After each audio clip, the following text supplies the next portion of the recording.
हम प्रभु परमेश्वर को धन्यवाद देते हैं आज की सुंदर सुबह के लिए। परमेश्वर ने आज की सुंदर सुबह मुझे और आपको दी है कि हम परमेश्वर के पवित्र चरणों में आकर प्रभु की महिमा के प्रियो। आज 14 अक्टूबर है। परमेश्वर का धन्यवाद करते हैं कि उसने हमें आज तक संभाला। इस महीने का ये आधा महीना लगभग जाने वाला है। हर दिन हमारे जीवन में आता है, चला जाता है, लेकिन प्रियो परमेश्वर का वचन कहता है कि कई बार हम बहुत तेज गति से दौड़ते हैं, बहुत तेज गति से, बहुत तेज, बहुत धीरे। परमेश्वर चाहता है कि हम ऐसी दौड़ में दौड़ें जो वास्तव में प्रभु चाहता है। यशायाह उसका 30 अध्याय उसके 15 पद में कहता है, वो लौट आने और शांत रहने में तुम्हारा उद्धार है। लौट आने और शांत रहने में तुम्हारा उद्धार है। शांत रहने और भरोसा रखने में तुम्हारी वीरता है। जीत पाने का मतलब है लोग आपके ऊपर अत्याचार भी करेंगे, लोग आपके विरोध में भी काम आपको उस्काएंगे, लेकिन शांत रहने में जीत आपकी है। शांत रहने में जीत आपकी है। और इसलिए परमेश्वर कभी भी जल्दबाजी नहीं करता है। आपने देखा होगा कि मनुष्य का 1000 दिन और परमेश्वर का 1 दिन होता है। परमेश्वर कभी भी जल्दबाजी नहीं करता है। वो धीरज से बाढ़ जोता है, धीरज से काम करता है और उसका काम परफेक्ट होता है। इसलिए कहता है क्योंकि सब कुछ उसके संपूर्ण नियंत्रण में रहता है। सारी पृथ्वी को उसने अपने कंट्रोल में किया है। सारी चीज उसके नियंत्रण में है। और इसलिए परमेश्वर चाहता है कि हम इस बात का परमेश्वर के चरणों में लाएं, ताकि परमेश्वर मुझे और आपको इस बात का ज्ञान हमें भय और घबराहट से बचाए रखता है। परमेश्वर हमें भय से और घबराहट से बचा के रखता है। अपनी सामर्थ्य देना चाहता, अपनी शक्ति देना चाहता, अपनी उपस्थिति का एहसास देना चाहता है, ताकि हम उसके साथ साथ चलते जाएं। परमेश्वर हमें इसी बात के लिए कहता है कि हम परमेश्वर के साथ साथ बने रहें। हम बने रहें और न केवल बने रहें, परमेश्वर की सिद्ध इच्छा का स्थान लेना चाहिए। जब परमेश्वर आपके लिए, मेरे लिए इस बात को कहता है कि परमेश्वर की सिद्ध इच्छा को एक स्थान देना चाहिए हमारे जीवन में, हमारे व्यवहार में, हमारे चाल चलन में, हमारे आगे पीछे जो कुछ भी है, परमेश्वर हमारी रक्षा करता है। इसलिए कहता है कि लौट आने में और शांत रहने में ही तुम्हारा उद्धार है। लौट आने में और शांत रहने में ही तुम्हारा उद्धार है। शांत रहने और भरोसा रखने में तुम्हारी वीरता है। परमेश्वर का वचन हमें इस बात के लिए बराबर कहता है कि शांत रहना, शांत होकर देखना, सब चीज़ों को कंट्रोल तो ऊपर वाला कर रहा है। जिसकी उपासना आप और मैं करते हैं, वो सब चीज़ों पे कंट्रोल कर, वो जानता है, जानता सब चीज़। बदला लेने का काम उसका है, मेरा नहीं, उसका बदला लेने का काम है। और जब वो बदला लेगा तो किसी को मालूम नहीं चलेगा। ऐसा बदला लेगा कि हम कभी सोच भी नहीं सकते। इसलिए प्रियो, परमेश्वर का वचन कहता है कि हमें शांत होकर सब कुछ को देखना है। लोग हमारे विरोध में करेंगे, लोग हमारे विरोध में जाएंगे, लोग हमारे ऊपर बहुत सारे ताने कसेंगे, लेकिन परमेश्वर की आत्मा ये कहती है शांत हो जाओ और जान लो कि मैं ही परमेश्वर हूँ। शांत हो जाओ और जान लो कि मैं ही परमेश्वर हूँ। और जब आप इस बात को लेकर चलते हैं तो परमेश्वर आपके जीवन पर उत्तम से उत्तम आशीष को डालता जाएगा, ताकि आप जीवन में आगे बढ़ते जाएं और परमेश्वर की महिमा करें। कल हमने देखा था इब्रानियों की पत्री 30 अध्याय और उसके 12 और 13 पद को पढ़ा था। आज फिर से मैं उससे आगे बढ़ूंगा। 13 पद में कहता है, वरन जिस दिन तक आज का दिन कहा जाता है, हर एक दूसरे को समझाते रहो। हर एक दूसरे को समझाते रहो। ऐसा न हो कि तुम में से कोई जन पाप के छल में आकर कठोर हो जाए, पाप के छल में आकर कठोर हो जाए। परमेश्वर चाहता है कि दीन बनकर, नम्र बनकर हम उसके साथ साथ चलते चले जाएं, क्योंकि हम मसीह के भागीदार हुए हैं। क्योंकि मसीह ने भी दुख उठाया। यीशु मसीह संसार में आया, उसने दुख उठाया, पीड़ा सही और क्रूस की मृत्यु सही। हम तो थोड़े से क्लेश में, थोड़ी सी परेशानी में, तकलीफ में आ जाते हैं, लेकिन प्रियो परमेश्वर का वचन कहता है कि शांत रहकर देखना है। परमेश्वर हमारे जीवन में जीत देता है कि शांत रहने में तुम्हारा उद्धार है, लौट आने में और शांत रहने में तुम्हारा उद्धार है। उसके बाद जो वीरता बताई गई, शांत रहने और भरोसा रखने में तुम्हारी वीरता है। हमारा भरोसा किसके ऊपर हो?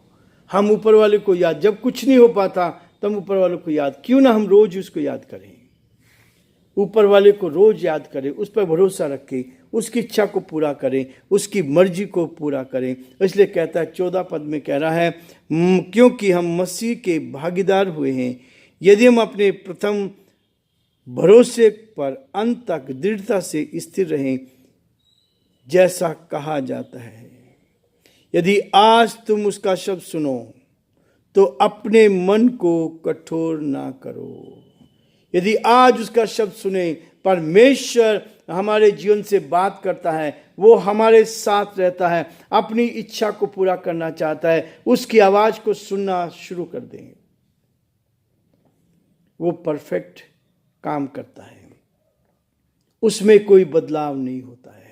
जो वो करता है वो भला करता है, जो करता है हमारे जीवन के लिए भला करता है। चाहे परिस्थिति हमें विपरीत दिख रही हो, चाहे हम विपरीत परिस्थिति में जा रहे हों, लेकिन परमेश्वर चाहता है कि हम उसके साथ साथ एक होकर आगे बढ़ते जाएं। इसलिए कहता है, यदि आज तुम उसका शब्द सुनो तो अपने मनों को कठोर ना करो, जैसा कि क्रोध दिलाने के समय किया था। क्रोध दिलाने के समय क्या था? इजरायलियों ने अपने मन को कठोर किया और उसके बाद तकलीफ उनके ऊपर आई। एक सांसारिक तकलीफ है, एक आत्मिक है। उससे बचाने के लिए कहता है 16 पद में, भला किन लोगों ने सुनकर भी क्रोध दिलाया, सुनकर भी क्रोध दिलाया। जब हम परमेश्वर की आज्ञा का पालन नहीं करते हैं तो परमेश्वर का क्रोध भड़कता है। क्या उन सब ने नहीं जो मूसा के द्वारा मिस्र से निकाले गए थे? परमेश्वर ने मूसा को तैयार किया और मूसा को तैयार करके अपनी सेवा के लिए इस्तेमाल किया, और लगभग लिखा है उसमें 12 लाख लोग, 12 लाख लोग, इजरायली लोग मूसा के साथ साथ चले, बुड़बुड़ाए भी, कुड़कुड़ाए भी, और उसका नतीजा ये हुआ कि जब परमेश्वर आपको सही स्थान पर ले जाता है, जब परमेश्वर आपकी मदद करता है, तो बुड़बुड़ाने और कुड़कुड़ाने से कुछ हाल नहीं होगा, उससे नुकसान के सिवा कुछ। परमेश्वर ने जो कुछ दिया है उसके लिए धन्यवाद करें। परमेश्वर ने हमें सुरक्षित रखा, उसके लिए धन्यवाद करें। इसलिए प्रियो, परमेश्वर का वचन कहता है कि और वह 40 वर्ष तक किन लोगों से क्रोधित रहा। 40 वर्ष तक इजरायलियों से क्रोधित रहा। क्या उन्होंने ही नहीं जिन्होंने पाप किया और उनके शव जंगल में पड़े रहे? ऐसी भयंकर मौत, उनके शव जो थे जंगल में पड़े रहे।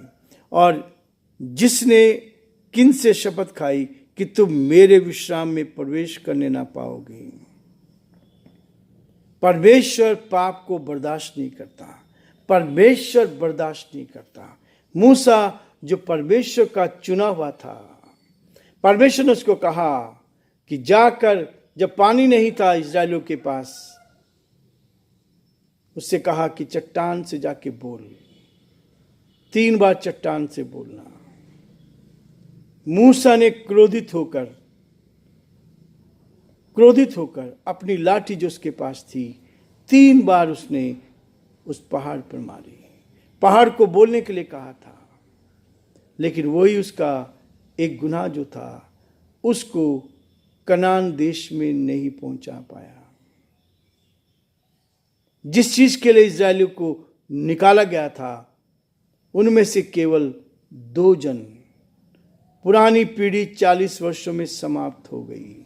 जिन्होंने कुरकुराया सब समाप्त होते गई, मारे गए, बीमारियां आई, सांपों ने काटा, सब चीज हुई है। और उसके बाद मूसा भी नहीं जा पाया।